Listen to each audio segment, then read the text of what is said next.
What's going on, Packers fans? Aaron Nagler here, joined by Mark Oldacres, one of our contributors at CHTV. Mark, how are you? How is life across the pond? It's good. It's good. We're into the deep summer now, so I think with minicamp just wrapping up, we're about to hit that ultimate dead period of where there's truly nothing going on. We've already analyzed all the draft picks. We've done minicamp, and now we just wait for training camp and hope that no bad news comes up in the meantime. Nobody gets in trouble. What they've been doing. That's what it's all about right now, no doubt. And one of the things I wanted to do, now you mentioned minicamp has come and gone. They are at the end of their offseason program. I wanted to touch base with you about your way too early 53-man roster prediction. Clearly, there is a ways to go. Pads will come on in July, and some perceptions may change. But I love the idea of getting out ahead of this and getting your take. I know you wrote something for CHTV. I'll link to it in the description of this video. But just wanted to kind of have you walk us through it, talk through it as far as position by position, looking at what you think is going to happen when they make those initial cuts.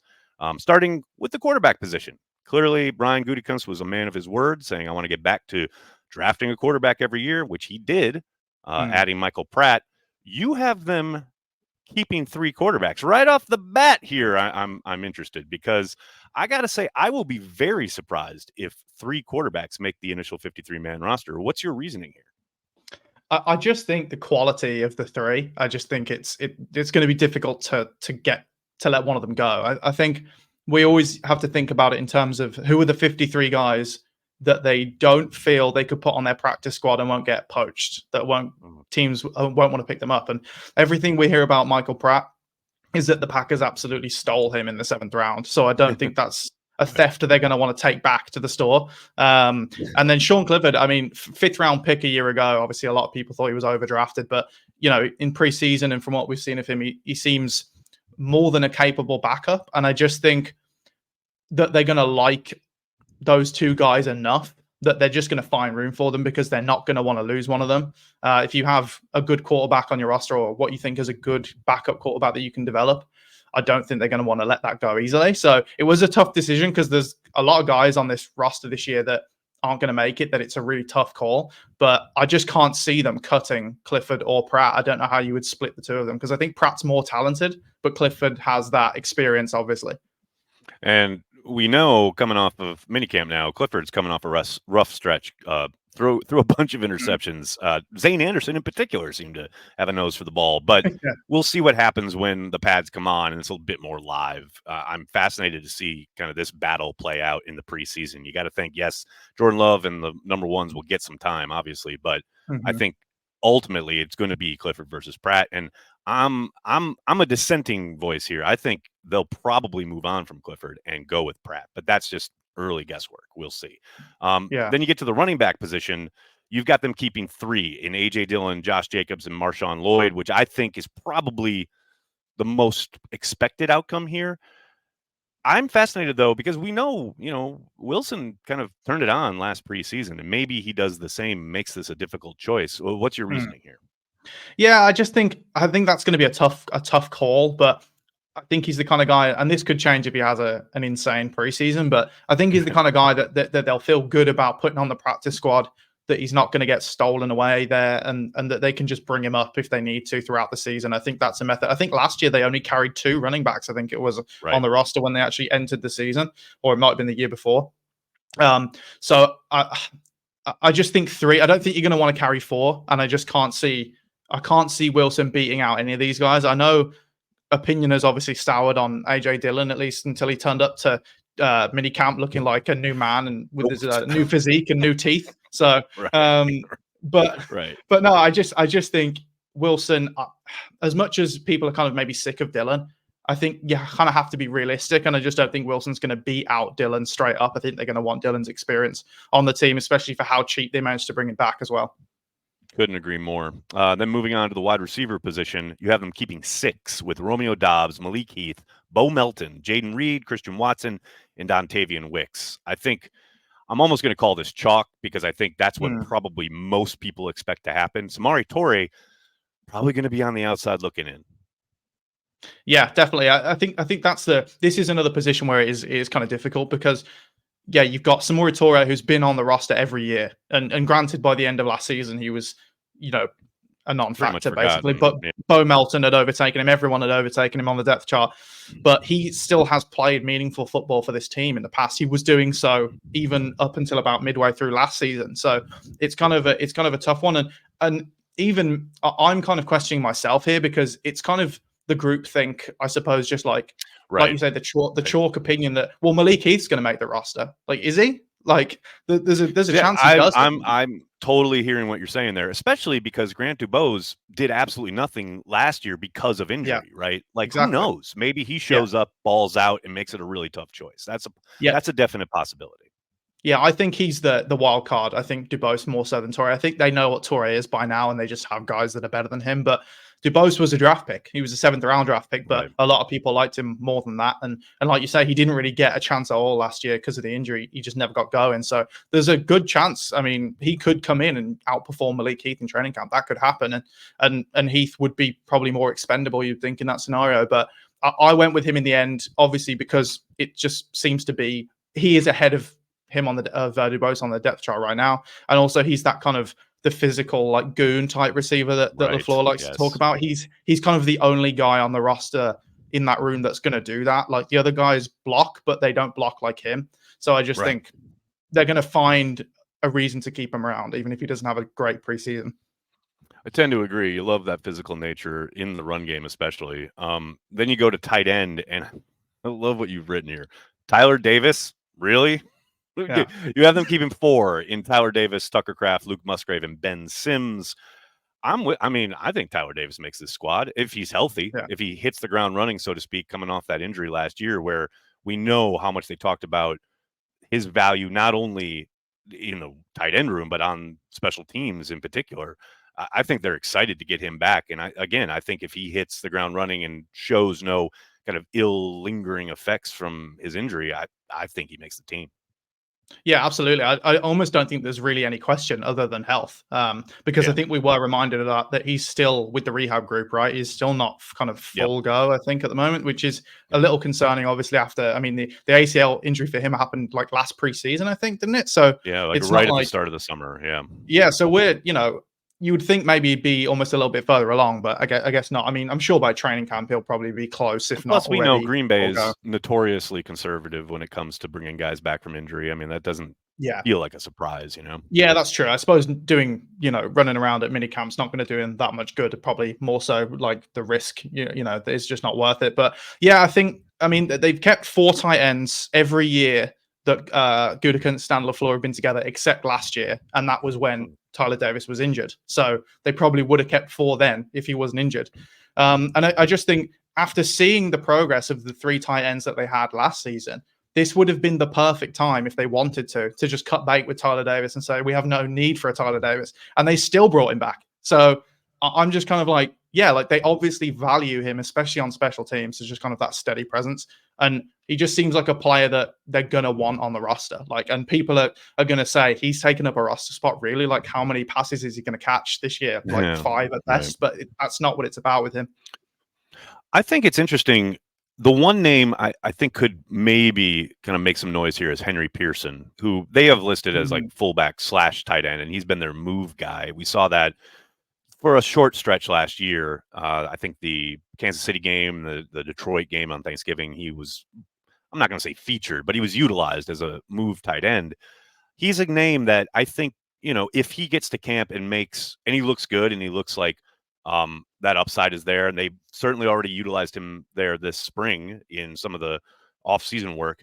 He's someone who could kind of shake that up a little bit, I think. And if Tyler Davis isn't coming back and isn't kind of hitting the marks they want to as far as his recovery, I think Pearson's a guy who could kind of crack this room. Yeah, he's just a guy who I had no idea what to do with. Like Henry Pearson, like I just don't know what to do Right. with him. Like he's been on the roster. They've had fullbacks on the roster before. They had DeGuara. Obviously, it was kind of that half tight end, half fullback situation. Right. But I just in them was just like, I just don't think they're going to do it with enough problems. Not problems, like good headaches to have on this roster of picking 53. No doubt he could definitely make some noise in preseason, especially if Davis is kind of slow to get going still and really is struggling to get back healthy. But I was just kind of like, I don't know, like I don't have enough information on Henry Pearson almost to say, oh yeah, he should make the team or anything like that. See, here's where we get to the puzzle aspect that Brian talks about. See, in this mythical land where you're keeping 3 quarterbacks, I'm cutting Sean Clifford and keeping Henry Pearson. See, that's how Right.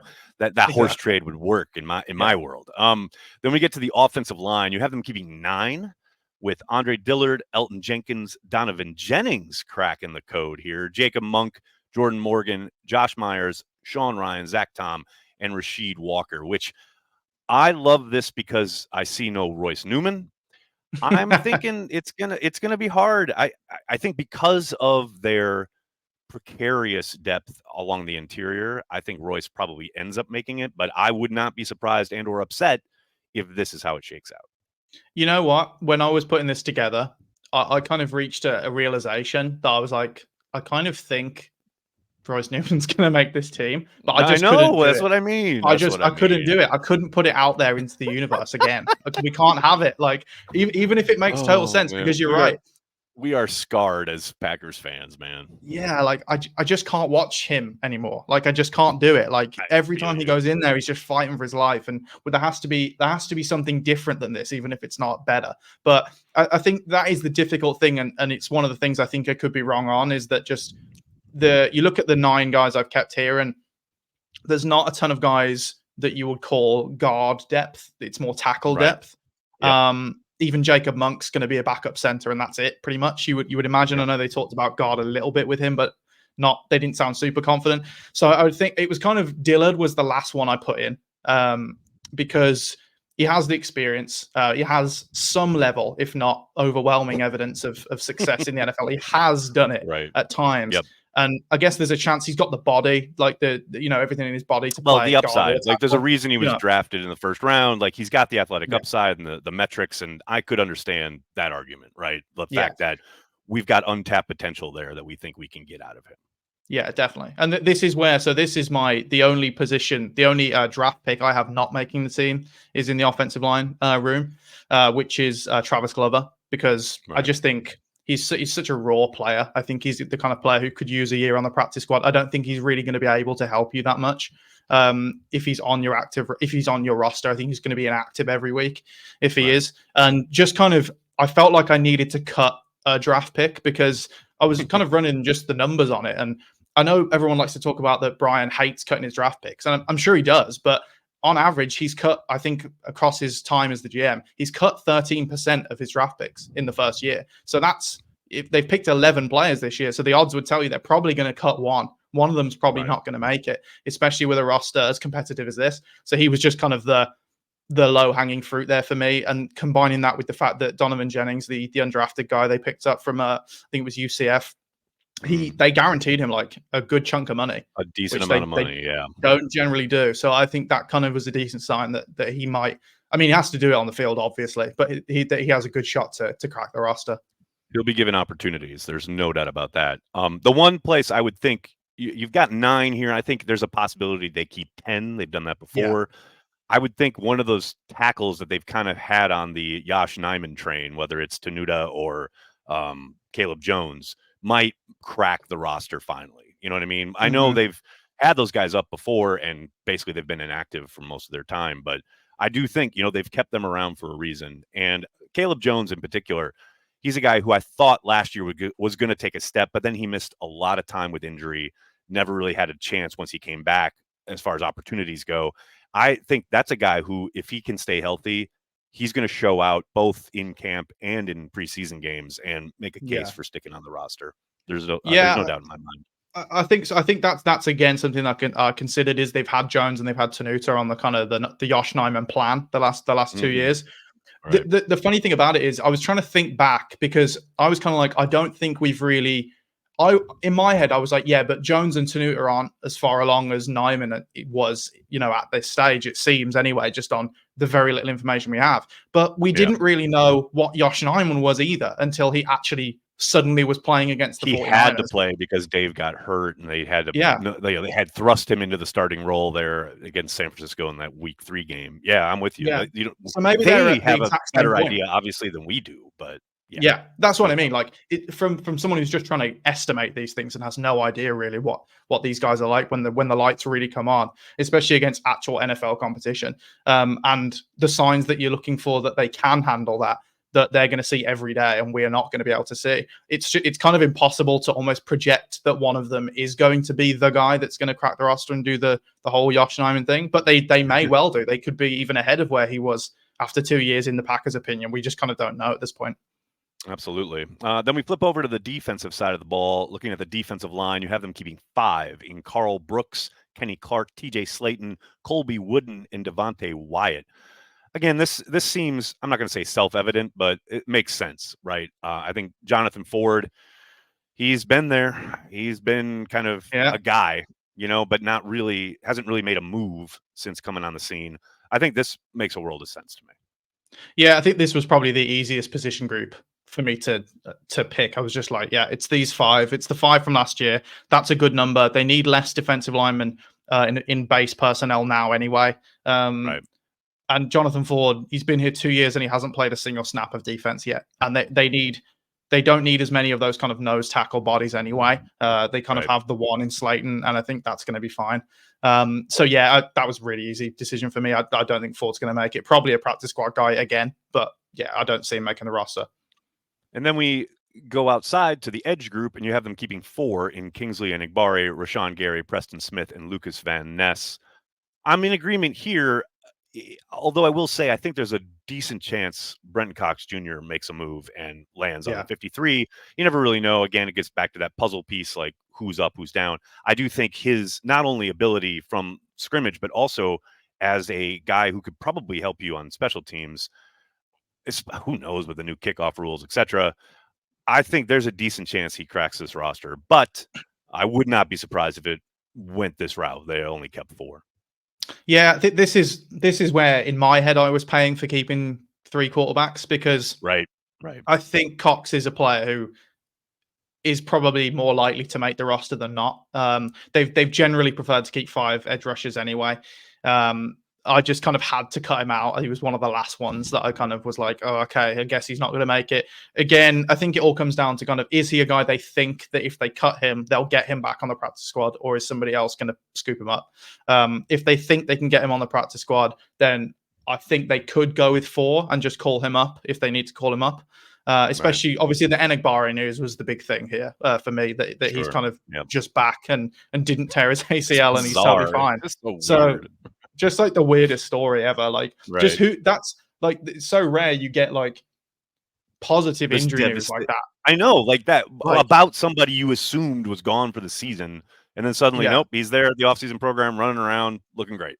Like, he's absolutely fine. Like, crazy. Totally fine. Not a problem. And then you look at linebacker, and you have them keeping 5, which is interesting. Edgerrin Cooper, Tyron Hopper, Isaiah McDuffie, Quay Walker, and Eric Wilson. I think the battle between Hopper and Wilson here is going to be interesting, if only because Wilson is such a special teams demon who has, at least up to this point, given you very little from scrimmage. Although shout out for that 2 big plays last year in the fumble recovery and the 4th down stop in New York. But I mean, Hopper, they clearly like him. They drafted him. They used a pretty significant draft pick to get him. So yeah, I think this is going to be a fun battle to watch throughout training camp. Yeah, definitely. And there's a couple guys again in that linebacker room that we just don't really know much about. There's like Christian Welch that's been hanging around for a couple of years. Like, there's those guys that he almost reminds me of, like, remember like when Randy Ramsey was just hanging around for a couple of years, and you with, like, a Randy Ramsey pull. Awesome. Like, love it. This is the kind of player we're talking about here, where like the coaches, you'll randomly hear the coaches be like, "Oh yeah, he's playing really well." Like, I remember, it's funny because I was watching like some of Brian's like pre-draft and post-draft like press conferences and stuff ahead of this draft, just to get like a feel for some of the things he says and what he gives away. And it just made me laugh because after one of them, I think somebody asked him why they didn't draft, a player. I think Randy Ramsey was an edge rusher, if I'm remembering right. They didn't draft one, and he was like, and Brian was like, "Well, we really think we might have something in Randy Ramsey," and he like got injured and it never happened. Like, the boats crossing in the night, it just never happened. But yeah, it's interesting. So similarly, I think it's going to be a good battle going on this summer. I went with Wilson just, I mean, how reliable he was on special teams, last season. and he's a veteran presence. There's really not many. He'd be Right. the oldest guy in the room. In that linebacker room. So Crazy. there Right. could easily be. I think they are going to keep 5, just because that's kind of my counterweight to the keeping less defensive linemen is keep more Right. linebackers. Obviously in the new 3-4 scheme, or yeah 3-4 scheme. 4-3. 4-3 4-3, scheme. in fact. Yeah, Uh-huh. 4-3 scheme. There you go. So that's kind of where I counted it there. So it's just kind of, yeah. I mean, who's going to be the 5th one? We could figure it out during training camp, but Wilson That just seems to be, again, he's ahead of the rest of them right now. totally agree. And then you look at cornerback, you have them keeping 6 in Jair Alexander, Corey Ballantyne, Kalen King, Keyshawn Nixon, Eric Stokes, and Carrington Valentine. Again, I think this is pretty, I'm not going to say self-evident, but that makes the most sense, right? I think, yes, anyone could jump up in camp and maybe make it interesting, so to speak, but this seems pretty set in my mind. Yeah, I think my only issue with putting this down was 6 almost felt like too many, Right. especially with kind of all 6 of them are like, good options kind of thing to the guys that you would want to have on your roster. But I kind of I felt a bit unnecessary keeping 6. But again, when I was going through the list, I was like, okay, well, which one do you cut? And I just didn't think there was one that's going to get King cut. Like, feels like such a wild card, right? Because of yeah, obviously there's the promise and potential that you saw 2 years ago, and then the hmm way he struggled this season and fell in the draft and where they got him. So he could do anything. I think I wouldn't be yeah, surprised if 100%, he absolutely balls out in camp, and I wouldn't be surprised if he absolutely flames out. yeah. So I think that's a real wild card here. Yeah, I think that's always the thing that's baked into these kind of like roster predictions is for the draft picks, the current ones, you're always optimistic. You're always like, Right. well, Right. if he, because again, like Right. I really liked his tape, because I mostly watched his tape from 2022, not 2023. So like It's a good you're kind of call. thinking, well, this guy's going to make the team, like surely he is. But Right. yeah, he could come in and completely flame out. But like I think Corey Ballantyne's making the team. I don't think there's really like much doubt about that. Again, Yeah, I he's think so they gave him like, interesting, right? He's yeah, so they gave him interesting. like $500,000 guaranteed. So Yep. Yep. And plus he helps you on teams. He's another guy that like really balls out on special teams in a lot of different kind of facets of special teams. And those are the guys that you need to be part of your core, right? And yeah, I'm with you. I think he makes this team. I would be surprised if he didn't. yeah, And then you go back to the safety position. You have them keeping, I believe, 5 in Javon Bullard, Anthony Johnson Jr., Xavier McKinney, Ketan Oladapo, and Evan Williams. Oladapo is going to be interesting just because he didn't do anything this offseason because he was injured, yeah, right? And man, I hope he's ready to go once camp begins because I love him. He was one of my guys. He was one of my draft crushes. They finally draft one of my crushes, and he's hurt all offseason. yeah. So I'm with you. I think this is exactly how this shapes out. I know, some guys may make some noise, Benny Sapp, Zane Anderson, etc. But I think this, especially because of the new scheme and what they want to do with some of the interchangeable parts, etc. I think this is how it shakes out. Yeah, I think again, like Oladapo, he's obviously kind of started off the worst possible way. Like you see kind of this every year where there's like a rookie that can't do anything in OTAs and minicamp because they're injured, and then they're really behind He's the on the 8 ball when it DeBose comes to train training right camp. now. And Yep. yeah, Yep. like it's tough, but I'm with you. I loved him as a player coming out. I couldn't believe that he went as late as he did. Really, well, I kind of could because the consensus was there, but I didn't understand where Right. the consensus was with him. I thought he was, Right. I really liked him, so I just kind of was not. I'm not willing to cut him, but then Zane Anderson's making me look stupid after getting 3 picks the other day off Sean Clifford. Now I'm like, fuck, maybe I should have got Oh, him in no, there. come on. That's running around in shorts. It don't mean nothing. We'll see what Yeah, happens when the no, pads no. come on. But yeah, that's a shout out to Zane Anderson, proving he's a real person. I like it. Yeah, that was the thing last season, wasn't it? Is Zane Anderson real? Well, now Is we know Zane he's a Anderson real a real person. guy? Well, Definitely a apparently real person. so. Yeah. And then Maybe that's the finally issue. you have Maybe Clifford just couldn't see him. And like he goodness, didn't he think was he was real invisible. either. He was, doing one of these. Absolutely. Maybe that's what it was. And then we have 3 specialists making the team. Of course, Peter Yeah. Bowden, the Wisconsin product, Anders Carlson, and Daniel Whalen.